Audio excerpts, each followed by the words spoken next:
Music volume muted. Double tap to activate. Magandang gabi sa inyong lahat mga tropa ko, no?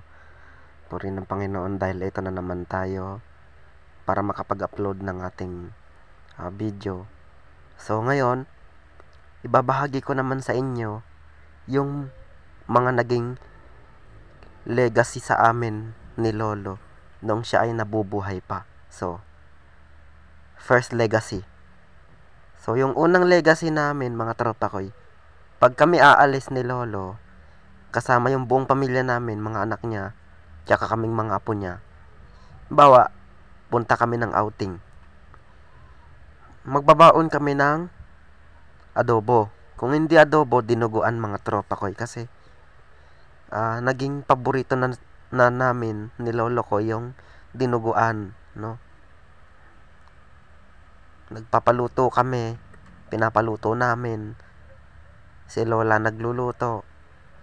Tapos ang nagluluto ng kanin,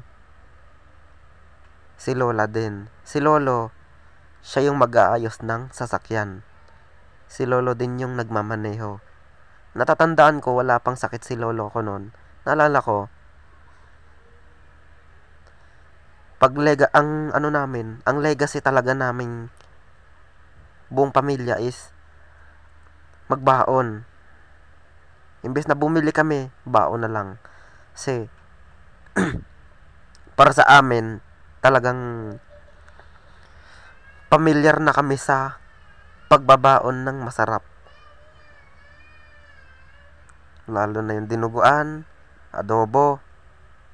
Di lang adobo mga tropa ko, marami pa, no?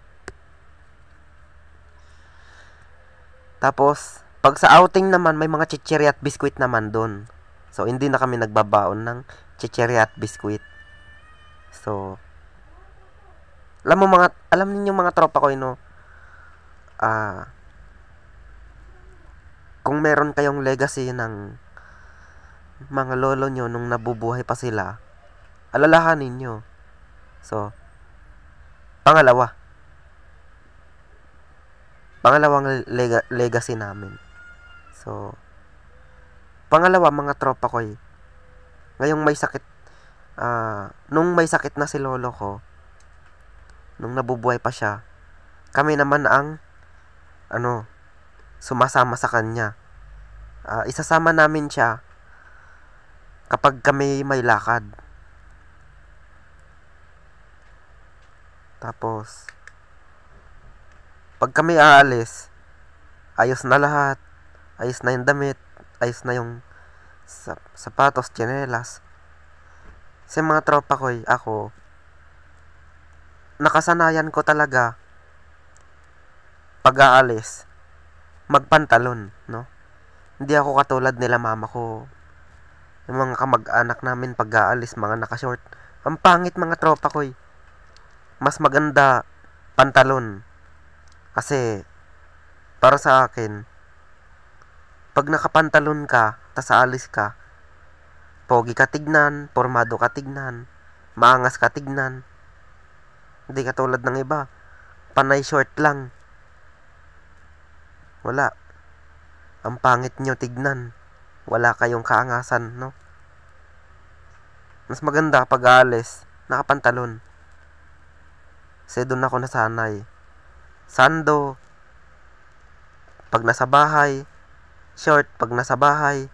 Yun ang kinasanayan ko. Pantalon, t-shirt, pag aalis. Yun. Sapatos, medyas, pag aalis. Ganun din. So, minsan pag umuulan, tsinelas na lang tayo. So, pakiabangan yung mga ibang kwento ng legacy namin ni Lolo nung siya'y nabubuhay pa, mga tropa ko, no? So, isa hanggang pangalawa lang muna na legacy ni Lolo nung siya'y nabubuhay pa. So, yun lamang mga tropa ko.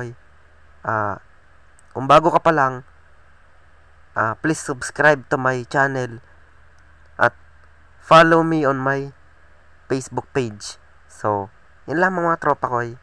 Maraming salamat at magandang gabi sa inyong lahat.